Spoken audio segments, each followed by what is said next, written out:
Well, 5 years ago we had a major exhibition entitled Eaglemania. And this eagle had a place of prominence at the end of our gallery. There's a little story here. So the base of the eagle, the original wider base, that was just there. And one of the construction workers asked whether he could take it home. And he did. Nobody knew of this because it was in the 1950s, but he telephoned the university when he heard about our exhibit and told us that he had the base. A team of people packed up the base, brought it back to the museum, and then we had Rika McNally Smith, who had removed the gilding and repatinated the original eagle. She treated the base, cleaned it, and repatinated it to match.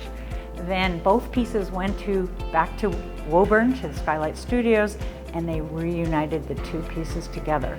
Once we knew the base existed, we were extremely excited because we thought we have an opportunity to restore this magnificent bronze casting back to the way it was. I'm just delighted to have been part of this restoration of a wonderful work of art that belongs to Boston College.